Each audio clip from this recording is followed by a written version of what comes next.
Hello guys, how's it going? My name is Dal. The Mage Tower is going to be going away in just 2 weeks, and there's still so many players out there grinding at the tower just to get their transmogs. If you're feeling behind and maybe even under pressure with the Mage Tower being up for a limited amount of time, but you still want to get your tier 20 transmog, in this video I'm going to go over every single spec for every single class that has the easiest time with the Mage Tower challenge. As part of my personal goal, I'm looking to get the meta achievement for doing the Mage Tower in every single spec, and so far I'd say I've done at least about half of them. I've experienced some of the hardest versions of the fights and the easiest, so I've accumulated quite a bit of experience to let you guys know which ones I felt were the easiest to do. And hopefully in the future, Blizzard will reconsider making the Mage Tower something that's up 24/7 rather than during the limited time that is time walking. Otherwise, when it's gone, it's going to be a couple of long months before we see the Mage Tower back up again. So let's begin the list of the specs that have it easiest, but right before that, most of you guys watch these videos are still not subscribed. And if you're watching these videos anyway, you might as well subscribe as well as hit the bell, especially if you want to get regular videos like these in future World of Warcraft updates like on patch 9.2. I want to start off with Demon Hunters because the Havoc Demon Hunter has had one of the hardest fights out of all the DPS in the game. Normally these challenges are a lot harder when doing them as a tank, though something about the Havoc Demon Hunter, maybe it's the lack in survivability that it had back in Legion, maybe it's the scaling of Xylem and how hard he hits you with frostbolts on Arcane Blast, but something about that fight is super challenging, especially in part 1. This is why I actually recommend doing this as a tank. I felt it was a spectacularly designed spec for the challenge, especially when dealing with so many different knockback mechanics. The spec has a ton of cleave, which is great for the ads, and the sigils helps you control those ads, which lets you control the fight better. The part 2 against Cruel can be challenging by itself, but together with Metamorphosis, with Firebrand, as well as a cheat death, you should be able to survive the fight easier than some of the other tanks who may need a lot more planning. If you're going to be trying to get your Demon Hunter transmog, I seriously suggest doing it as a Vengeance Demon Hunter. For Druids, I recommend Feral Druid. While Feral isn't a popular spec, it can feel slow, at times it can feel clunky because of the way it's designed with the energy regen and bleeds, but it does plenty of damage to the boss. The ads aren't bad to deal with either. As ads die while they have bleeds on them, you're able to get back-to-back procs of Tiger's Fury, which lets you finish them off. The fantastic self-healing will keep you safe for the most of the fight, no matter how many ads are barraging at you with fireballs. You have Mass Root, which will let you root the ads almost permanently in place until you want to deal with them later, and Mobility makes dodging boulders a lot easier. But I know many druids out there really want to get the Fell Bear skin, so if you are going to be doing the fight, these are the talents that I would run. At the beginning of the fight, what I did is start out in Boomkin Affinity with Heart of the Wild, doing as much damage as I can to the boss. You're trying to burn the first boss as soon as possible, while trying to mitigate the ads as best as you can. For part 2 of Cruel, it is going to be pretty challenging and it's going to take a couple attempts, but this is how I dealt with him.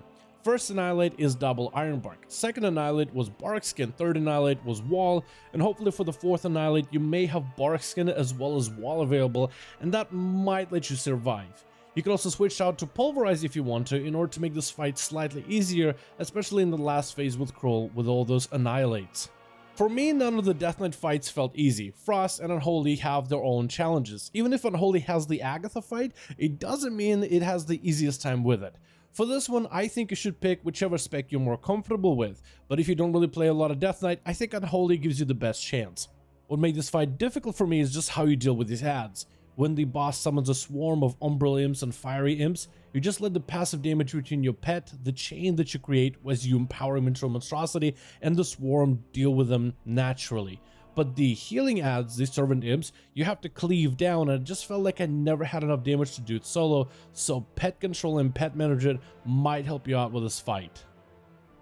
For Hunters, I recommend Beast Mastery. This is a long endurance fight, so it's not going to be happening really quickly. Just let it play out over time. This is a lot easier of a fight if you just take it slow. Beast Mastery makes this fight easy because of the Pet Stun, the traps in order to deal with Tugar, interrupts, Scarabees for the Worm to mitigate some of these sonic screams, and a Ferocity Pet in order to give yourself a little bit extra survivability. The pet I recommend is Clefthoof because they come with a passive where they actually take more healing, which the more your pet heals, the more you get healed, thanks to the leech of the Ferocity Pet. Though for Hunters, if you're more comfortable with Marksman or Survival, you could totally do those fights. I just found Beast Mastery miles easier. For mages, easily fire. It's incredibly good because the adds die very quickly thanks to how they scaled for the fire mage challenge. I think this is done on purpose since fire mage doesn't have any innate self heals, so a lot of the adds die very quickly. You have incredibly control for adds, you have enough AoE damage to nuke adds very quickly, and especially as the boss gets lower in health, this gives you a lot of mobility to dodge a lot of the damage getting thrown at you. Of course, the mage one can be done as Arcane and Frost. With Arcane, it's going to be a very risky fight with big risk but big payoff, where you're looking to cleave the 3 bosses at the start of the fight as hard as you can, but it'll put you at very risky health levels. Or you can try your hand at Frost if you're much better at kiting the twins fight.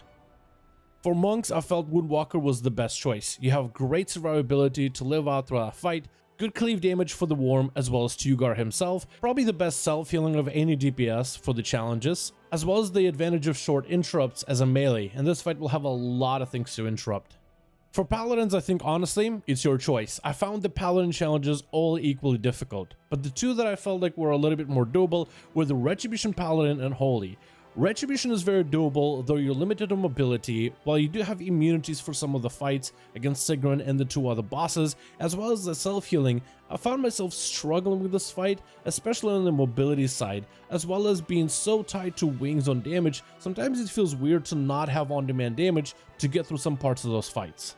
The Holy Paladin fight was the easiest of all the healer challenges, but it is a healer challenge, probably the hardest challenge of all the challenges of the Mage Tower, at least in my opinion. So for this one, if you're a Paladin, pick the spec that you feel more comfortable with and give it a go as either of those 2. I felt that the Priest challenge was the hardest challenge of all the classes that I had to do. You have the Twins fight for your Shadow Priest, you have Tugar fight for Disc Priest, and you have the Healer challenge for Holy. None of these challenges will really complement the playstyle of either of these specs. Though for Shadow, if you are going to play in the Twins fight, if you are comfortable with Shadow, it is doable, though since you can't cheese it no more where you can outrange the main boss, it is a lot harder to play. For Disc Priest, it's an endurance fight against Tugar. This one seems to be the longest of all of them in my opinion, compared to Beastmaster Hunter, which can definitely stretch out over a while. For Disc Priest, you're constantly worrying about your health, constantly worrying about your dispels, trying to mitigate the damage through defensives, and also trying not to run out of mana. For rogues, the easiest challenge was the Out Rogue. The only advice I have for this one is to focus the adds first. Make sure to save Mark for Death for those adds every single time. Don't use Mark for Death on the boss. Turn out Blade Flurry, focus the adds, only do the boss when there's nothing else for you to hit. Also, as an Out Rogue, since you are a rogue, you're limited on healing. Try really hardest to not get hit by boulders, even if that means backing away from the boss. Don't fall behind in health, otherwise you'll be putting yourself in critical conditions, so play it as safe as possible. For Shamans, there are 2 options. You can either do them as Ellie or Enhancement, whichever one you're more comfortable with. After testing both of them, for Elemental Shaman, I felt like you have great self-healing. Just make sure to use Stormkeeper to delete the adds. And also move a lot. You don't want to be trying to finish off a cast as you're getting barraged by the boss. Your health is very important. For the Enhancement Shaman, you have great survivability, awesome ability to get all the runes, as well as dodge for certain mechanics, and plenty of damage and crowd control to interrupt a lot of the boss abilities. Between the Shaman specs, I would just simply pick the one that you're more comfortable with, but both of these specs are very doable. For Warlocks, it's the choice between Demonology and Destruction. Affliction used to be able to do the Twins fight really easily, but ever since they fixed it, it's a lot harder. For Demonology, it's a cleave fight, where your pet can actually take some of the aggro from some of these bosses. You have plenty of crowd control, plenty of instant casts to be able to keep doing damage to all the bosses, and just enough mobility to be able to soak all the runes while dodging the angels charging through the fight. If you're rather a longevity player and want to play the endurance game, Destruction is a viable option.